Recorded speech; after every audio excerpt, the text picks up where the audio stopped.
Some viewers may find this content disturbing. Viewer discretion is advised.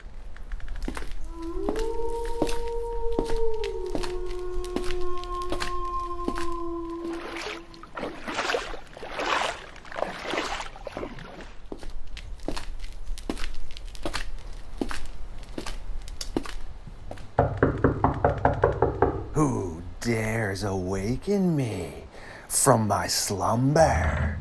Ernie Davieau, the Squatch Whisperer. It is always good to once again link up and try to figure out what is occurring with the infamous Dogman. Yet before we head out, I need to feed.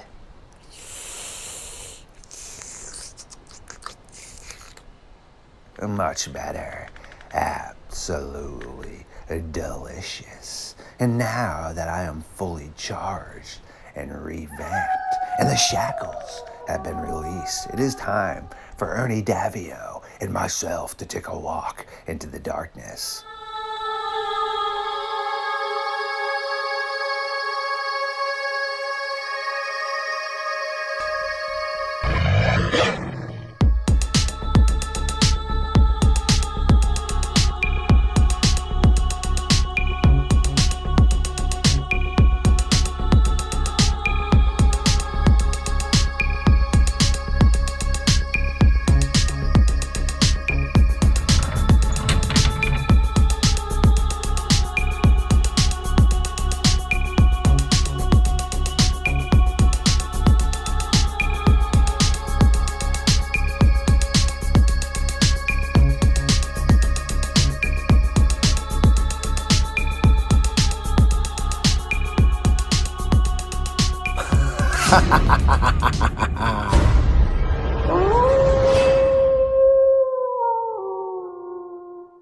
My creatures of the night, yes, welcome back to another episode of Midnight Lycanthropy here on Star Fox Radio. We again have Ernie Davieau, aka the Squatch Whisperer, who has come to hang out with us. And if you do consistently tune in, you should know Ernie because he is a bi-weekly host. And we have a lot of things cooking up in the oven. How you doing tonight, Ernie? Yeah, I'm doing pretty good. I'm hanging in there. I hope you are too. Good to link up. And yeah, I heard you're a little beat up, so I do appreciate you popping in still to hang out here for a bit before we let you get back to relaxing. What have you been up to? Well, just kind of like trying to recuperate, and that's predominantly it right there. It's been a week. I still been working, but it's recuperating off of whatever it is that I happen to have. So that's What did I that. tell you about shapeshifting, Ernie? I told you it was going to hurt your joints. I told you it was going to mess up your back when you went around just morphing into rabid beasts, like with the Christmas trees, dude. Yeah, yeah, yeah. It's kind of like spina bifida in a way, Yes. right down to my Jeez. bones. You know. You did warn me. I appreciate that. I told you, man. I told you it leaves a little bit of marks afterwards, but no, we will definitely Yeah. get you back running and get some oil in the joints here. So I do appreciate, like I said, you popping in. And yeah, we're gonna dive into some pretty interesting encounters from, I call it the LBL, meaning altogether. This is all from across Kentucky and Tennessee. That's just the name of my file here. And we're gonna definitely, hopefully, read some that you haven't heard before. But before we get into that, I want to explain to my audience, just so everyone gets a chuckle. I have gone live before. Okay, I have 3 live videos on here myself under my playlist with Deborah Hatswell, 2 from BBR, one with Jessica Jones. I've been live with 3 or 4 other hosts. And in the future here, I will be going live with Grizzly Chris on his thread for about an hour a week. But all right, to get a chuckle, everyone, my hairdressers are my nieces that are 3 and 5. Okay, they do a great job. They do amazing with the color of my hair, styling it, and all this. But like I said, all right, we're dealing with 3 and 5 year olds, and it's not that easy to get them sat down, me squared up, to just do this. All right, but it But will be more. prominent in the future. So I just figured everyone could get a little laugh out of that. It'll be perfect. It'll be perfect, Kenny. They are awesome, but for sure, like I said, I mean, we are dealing with people that are not the little humans that aren't the easiest to keep on task. Sometimes they disappear for points in time when they're supposed to be finishing tasks. And also, I've fallen asleep a couple times and woken up to art on my face too, not just in my hair. But this should be expected from 3 and 5 year olds. Yep. Yep. uh, that's awesome. But all right, first here, man, we're gonna dive into one. I'm gonna try to go in order, meaning date wise, but we'll see how many we can jam in here and get Ernie's opinion on. So we're gonna start with 1995, the Smokies in Tennessee. A family lives in an old farmhouse by a rock quarry. One evening, the owner of the house lets his dog out to use the bathroom. As the man is watching his dog in the light of the porch, he sees an enormous, jet black, shaggy, human like canine creature hunched over and walking towards him, seemingly on two legs. No sooner had the strange dog creature started making its way towards him, his pet dog comes barreling around the corner of the house with its tail in between its legs and bolts back into the house. Quickly following his loyal companion, the man fell over his dog in the house and quickly locked the door. As he looked outside of his windows, he was no longer able to see this strange creature that had been pursuing him. It seems that there's been a lot of sightings there in around that time period too. I don't know what's really going on there, but I don't know if that was me and I seen something like that coming at me and my dog was trying to beat me into the house there. Yeah, we would have had a little scuffle, tripping over each other, locking the door. I've said it in the past. Is Dogman or whatever you want to call it is by far way different than the Sasquatch that is out there. I have not heard one single incident yet where the dog man was playing fetch with anybody or you know retrieving anything or um, playing with other animals. I've never heard that before. So to me, I mean, it's just something that's really strange that's out there does not seem peaceful at all. I imagine you're thinking the same way on that. Yeah, I couldn't agree with you more. I mean, there's definitely some people I really value them as individuals in their research that think they're maybe not as hostile, but I would honestly tend to be with you on that. I mean, sure, any known predator, there are some really rare cases and instances where they can befriend people, meaning there was a wolf that was befriended more or less in this area. I don't know exactly where it was. It's actually a super heartwarming and sad story. This wild wolf would come to the park and see all these people playing with their dogs. And at first, the people were terrified, but then they realized the wolf never harmed these dogs at all. He was just playing with them and stuff, and he even came close enough where the people were able to touch him and such. So this went on for quite a while, and then all of a sudden he stopped showing up, and everyone wondered why.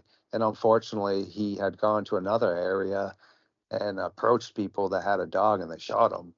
Wow. You're getting a lot of these things from like the LBL, and I know that they've got a thing coming out on Tubi again pretty soon, like the second part of a movie that they've done. Martin Groves and Daryl Denton and those guys, you know. But out of all the sightings and everything, those that are happening down there are the most prolific that I've heard of that they're the most frightening, absolutely the most frightening. Usually it's if somebody sees a dog man, at a bit of a distance. They're in a bow stand up, meaning up in a tree, and they're able to get out of the tree and back to safety. The truck drivers out there, Joe, that actually shot one. Again, I don't know any one single account where they're acting friendly. The wolf, like you're saying, that's one thing, but the dogman encounters themselves, nor are we getting any. I haven't heard of any um, bona fide footprints either on that situation. Because some people are under the theory that um, the Sasquatch, it could be something that has a crippled foot or something like that. So they're still not identifying it with what it really is. If it's a dog man and it's three toes, then why isn't there a lot of them like that?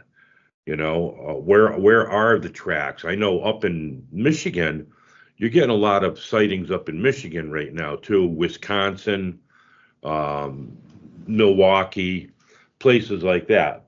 But nothing like the LBL down around here. These are just horrifying stories that people have been lost their lives down here.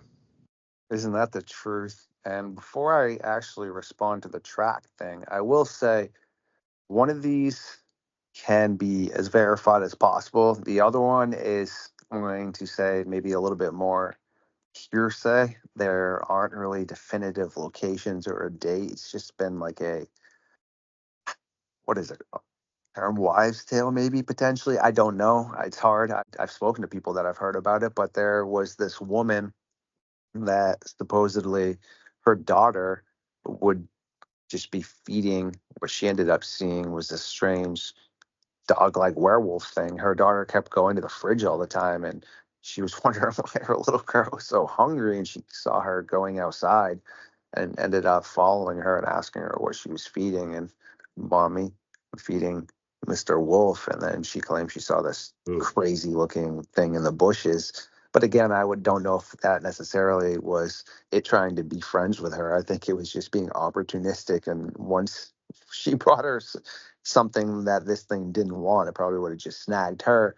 But this again, hard to verify that. But this one is, like I said, able to be verified as much as possible down in New Jersey, the Pines, where, the whole Jersey Devil thing has supposedly occurred, etc. Well, these people live near it, and these young boys were outside playing while their parents were inside just catching up. And one of the boys that was older mentioned to the younger one, I can't remember directly if there was 2 to 3 boys, but either way, I do know the oldest was the one that claimed he had befriended or potentially befriended this thing, and asked the others if they wanted to see his friend in the forest. So these are young kids. They ended up walking for what the youngest said was quite a long time at that point in time, but I think he said he was 4 or 5. So how far is long for a 4 and 5 year old really? And how credible is a 4 and 5 year old's memory of this as he's telling this to us years and years and years later? But either way, so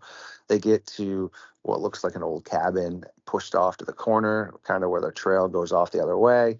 And the oldest of the group goes up and looks inside, goes, yeah, he's here, come over.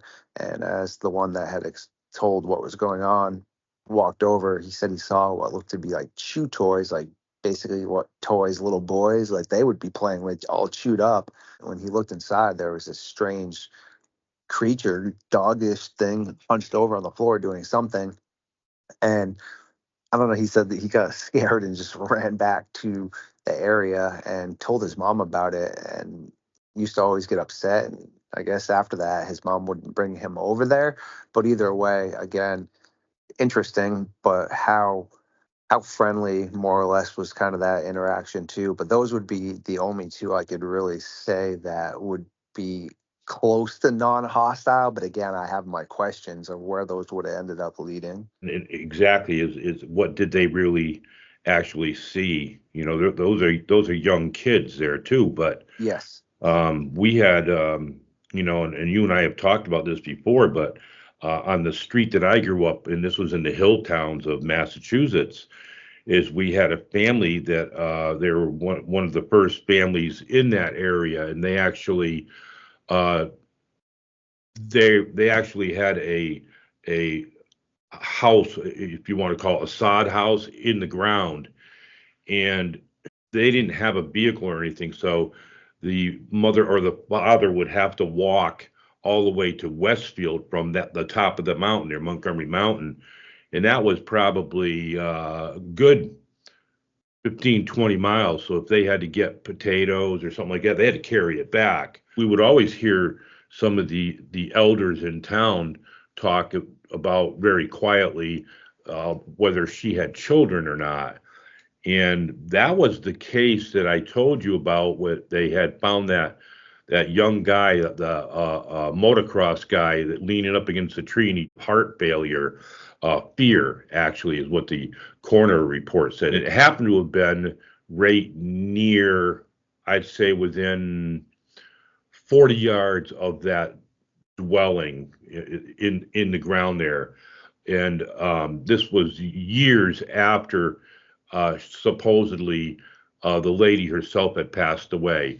But the case was that some people kept saying that they believed that she had children. She had one, possibly two. Nobody knew for sure. So my buddy and I had gone there to check it out one time. This is years later.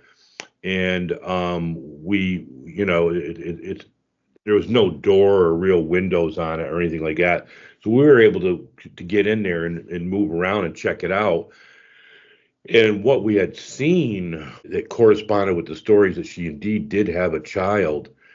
And of course, this child would have been feral, so it could have been easily mistaken the point of view of another child that this wasn't normal.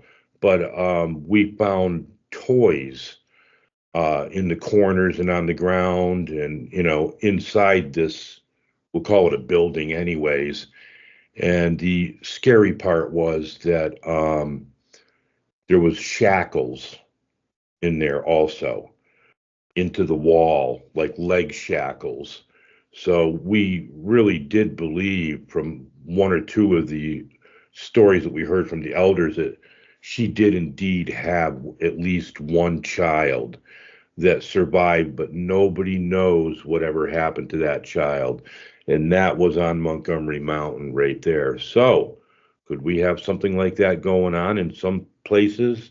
It seems like with the Sasquatch, we have clusters of sightings, but with the uh, Dogman, I'm not seeing these clusters just yet. Are they pretty much like pack orientated, or what's going on there? Do they stay away from the Sasquatch, because you have them all the way up to the Appalachian Mountains and stuff, whereas your sightings for the Dogman are sporadic. You're not getting them. You're not getting cases of them like maybe 20 sightings, we'll say, in a 100-mile radius. Okay, they're kind of like all over the place. So what's really going on there? Do they really move around that much, or where do they go? Great question. And actually, before I maybe add a little bit of clarity to that, so the footprint reference I was going to make, again, this is just my personal thought and other people on my science team and others I value within the North American Dogman Project. All right, I'm 6'1", like 158, 162ish, give or take. Okay.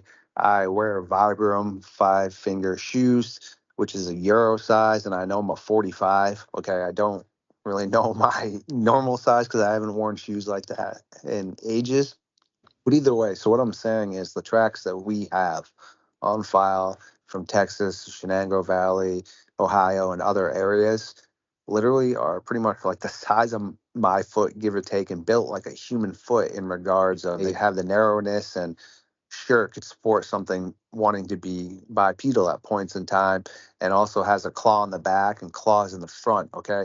I would like to solidify all these tracks that people think that they're finding that look like just a generic canine track. Those are just generic canine tracks. Okay, those are big wolves, and it's almost humorous how many people think that, oh man, look at this Dogman track. No, just be logical for a second. That can't walk upright like that. Okay, like Right. how is a foot built like that just going to stand up all the time and walk? It cannot. It needs to be elongated like a human foot, and then it can be walking. And now to make the reference about what you were saying with the three toes and things like that. Personally, I just think that's probably a bird, okay? And the reason there's not more of those is it landed, all right? And the reason I say that is our master tracker, Brother Nature, has been able to debunk some tracks that came from Ohio in the snow that were three-toed. Okay, he's looking at them.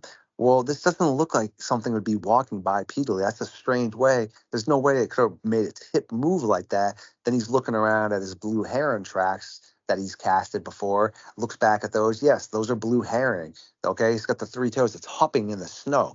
So what are we talking about? A one-legged reptilian, a one-legged bird that just lands somewhere and leaves one print? It doesn't really logically work like that. And again, that's just personally my thoughts on that. So I don't take really much stock into people sending me footprints that look like a canine footprint. Okay, literally just like a wolf print, and they got their hand beside it. That's just a big wolf. Okay, people seem to have lost touch with how large gray wolves and timber wolves can get. Yeah. Okay, for some reason we just think that they're these small little dogs that you see all the time. It doesn't work like that. And now to make a reference to what you were saying about why there's really not so many clusters, I'm a firm believer of, again, I don't really know the most about Sasquatch, okay, but I seem to think that they stay more in the forest, hence why they're called the forest people, and that's how they're referred to in indigenous cultures. Whereas I have so many cases of the dogmen being aquatic in regards of people seeing them pop up, looking for shellfish, diving back down, Oh, swimming over to another area. So I am a firm believer that dogmen tend to use the rivers as hunting areas, but also are using caves a ton, which would solidify why yeah. you're not seeing them in clusters, because caves pop up all over, meaning technically if there was, say, a sighting in Maine, and then all of a sudden there's a sighting down in Shenango Valley. Well, I don't know all the cave systems, but there's caves everywhere. So in actuality, there's probably a cave system somewhere that connects from Maine to Pennsylvania where easily something could pop up. Right. So you're right on the lines of they're more reclusive then.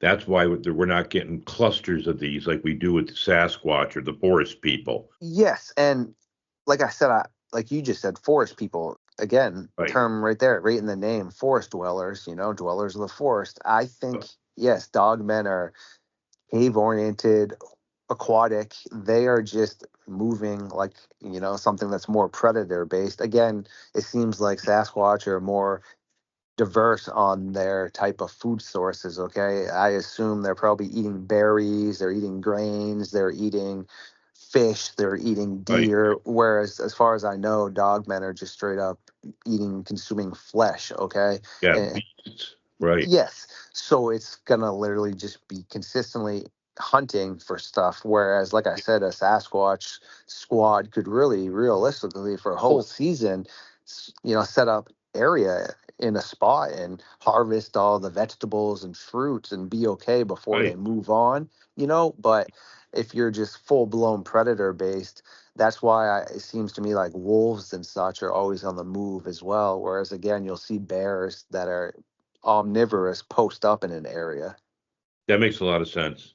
Yeah, that makes a whole lot of sense. That's the reason why. Yeah, sure. Because the forest people are actually they're actually taking some of it and storing it. Yes, They have ways to do that. Whereas the dog man is just hunting they're constantly. not storing anything. Where's a wolf storing anything? A wolf just indulges itself to the Right. point of no more indulging, or there's nothing left of the carcass. Right, like a vulture. It's just going to keep going at it until there's nothing left of the carcass and it's gone, and then it moves on to the next one. Cracks the bone, sucks the marrows out, tosses it away, and boom. And I mean, our spelunker makes a really good point as well that there are these ancient cave systems Yeah. that you would think you would see, for example, if they were using them, tracks and stuff, because I mean, the way it is, it's still, even though it happened like say millions of years ago, like some of the bear claws and stuff, she said you could touch it and ruin it because it's still soft like that in just the atmosphere inside of the caves. But then again, she makes another great point that there's endless amounts of caves that have water entrances, like I was just saying with the swimming and things, that makes it a whole nother realm of ways for them to get around and not be detected. Yeah, for sure. Yeah. And I'm aware of a couple of those down here between Ohio and Kentucky. There are supposed to be some old caves that actually underscore the river. From one side, you can go from one side of the river to the other side of the river, according to legend and everything. So why not these old cave systems? We've had them up in the mountains up in New Hampshire. It's full of caves. So yeah. Yeah, so why not dive down and swim into there? I mean, Mm, known animals do that. Muskrats and otters and right. things burrow in there. And I mean, even crocodiles. Crocodiles can make their own dens, but there's areas that have just natural flow from water that makes it much easier. And animals aren't about wasting energy. So instead of making its own massive burrow in there, the crocodile will use that. And also, terrifying enough, there are so many strange burrows that we have found. And again, hyenas, for example, dig around 7 to 8 feet deep. It's been very hard for scientists, though, to get a consistent accumulation of those type of dens because hyenas stay in the family, okay, and their prides are. I think they've been 160 plus was one of the largest prides or Really? whatever they call them, packs of hyenas. Yes, a lot of people don't realize hyenas are the dominant predator in Africa. They're 90% successful when they hunt, okay?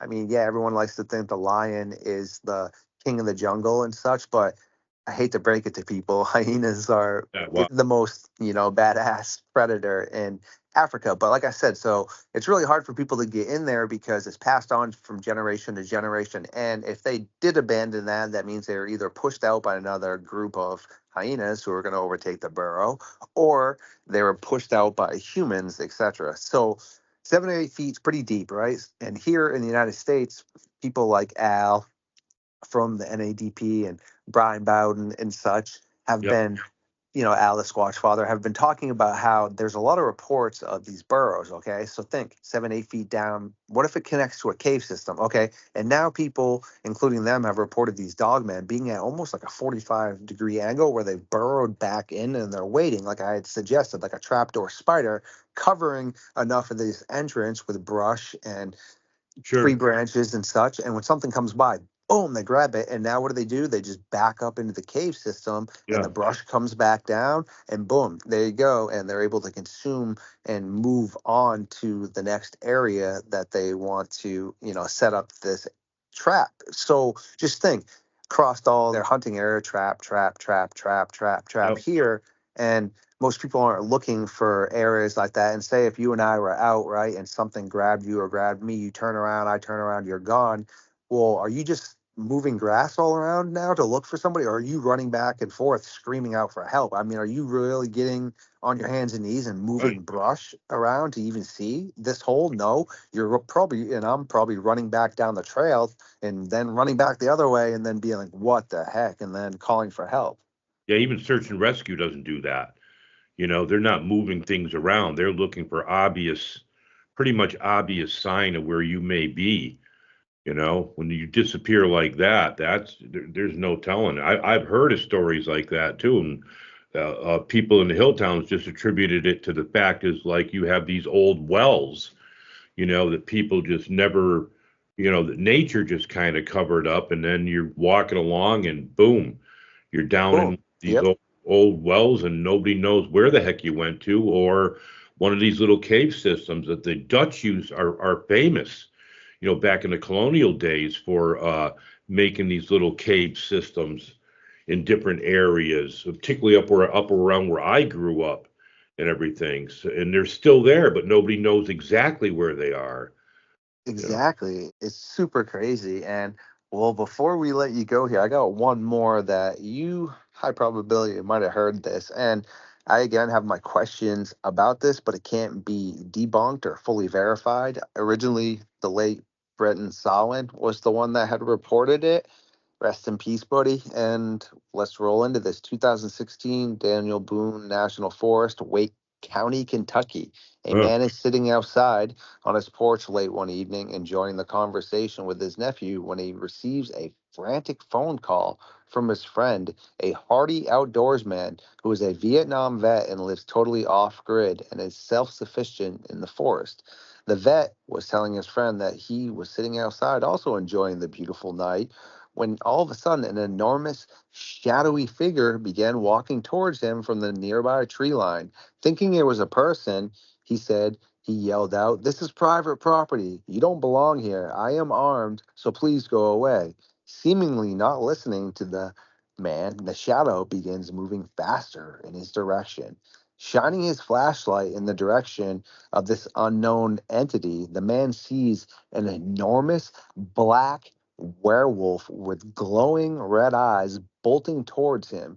Fearing for his life, the man fires off two shots at the animal, hitting it both times directly in the chest, causing the creature to howl out in pain, stumble around before regaining its composure and dashing back off into the forest. Bolting inside and grabbing his keys, the man jumps into his truck and called to see if he could drive a short distance to his two friends who he had just called, who lived in a nearby cabin 2 miles away. Once arriving at the cabin, the frantic man told his friend and his nephew more about what had just unfolded at his home, stating that he knew he did not put an end to this werewolf after shooting it. He had most likely just pissed it off, and that he knew at some point now this thing would be back for him. The man and his nephew tried to convince their Vietnam vet friend to stay the night with them, but he refused, saying, "I must go back home, and I refuse also to let anyone or any animal run me off my property. But if something happens to me, you know what did this to me." Reluctantly, the pair allowed their friend to drive off into the darkness back to his isolated cabin. Around 2 a.m., the man and his nephew are awoken to the phone ringing. As they answer the phone, he hears his friend yelling, "The SOB is going to get me. It's trying to break in the damn door." The man and his nephew said they could hear the sounds of the cabin door being smashed and broken into pieces over the phone. Even being able to hear the creature smash the door finally completely off the hinges and enter the cabin. The pair said you could clearly hear the animal breathing heavily and began ripping apart their friend, who was screaming out in horror, "It's getting me! It's getting me! The effer is getting me! Please help me!" And then the phone goes silent. The man and his nephew grab their guns and quickly jump into their truck and speed towards their friend's cabin. As the pair is pulling up, the local deputies are already there, as are state officials and the alphabet boys. Approaching their buddy, who was the local sheriff, the men asked what had just happened to their friend in the cabin. The deputy looked around and told them to come over here. So he began to semi fill them in as to what had happened. He said that something had smashed in the door. There was blood everywhere. The cabin was destroyed completely on the inside, and all that was found of their friend was his foot that had been ripped clean off. Telling the two he was unable to say anything else, the sheriff slowly walked away. It was at this point the man's nephew began to notice enormous human like canine tracks leading off into the forest. As the pair began looking at the mysterious tracks, one of the alphabet boys comes over and asks, "What are you two looking at?" before taking his foot and began to smear the tracks away, proceeding to tell the pair they didn't see anything and you need to vacate the area. The man and his nephew never were able to figure out what did this to their friend. Well, that's a good note to end on right there. And that happened in the Daniel Boone State Forest Yes, area. sir. Wow. Wow. That's freaky for sure. I have heard of stuff down there, something very similar to that, but not that one there. Yeah. I don't know what I would have done. I think I would have probably stayed with my buddies in their cabin for sure. Then be down there by myself. Seems that that's kind of happened before with somebody who's actually lost their life down there. So whether it's true or not, we don't know, but it could be true. Better to be safe than be sorry. Exactly, my friend. And honestly, there are just, questions kind of again because who were these people, etc. And like Al, the Squatch Father says, I mean, if they were only 2 miles away, realistically, if he had called them, did he call the officials first too? And again, why were the Alphabet Boys? Why were they all there Right. before his friend and his nephew who were only 2 miles away? Could that occurred? Sure, but again, how could we verify that, etc. So just like all those other kind of more epic style stories, there are holes that can be plugged into it. Right, exactly. And it does seem like a lot of times that the alphabet boys are always showing up first before anybody else. So, Yes, yeah, so are they tracking that? But I've also heard of Politis talking about that in missing 411 cases, that when other deputies and himself would show up, that the Alphabet Boys would already be there, and yet they would never even acknowledge them. Okay, I wouldn't say a word to Politis or any of the other officers. Didn't say a dang word. And there'd be other times where they'd be, very short as to what they had to say. So, like Politis says, again, if the Alphabet Boys are there, why are they there? They don't usually just show up in the forest for missing people exactly. unless they know something that they don't know. Exactly. They don't just show up because somebody was out there blueberry picking and took too many blueberries. Yes, exactly. Like you said, I mean, they obviously could be coincidental, which I don't really believe in coincidences. I mean, Right. sure, sometimes, but there are just so many questions in that. And it's super interesting. And as always, it's been great to get you on, my friend. And I have been trying to, instead of just sitting there and reading these off by myself and being bland like in every other channel, I would like to try to share encounters like that with my hosts, and hopefully if they've never heard about them, get them some new knowledge, but also get opinions about it. So it is always great to link up with you, my friend. Yeah. Yeah. Great, great story, too. You had there. Fantastic. No coincidences.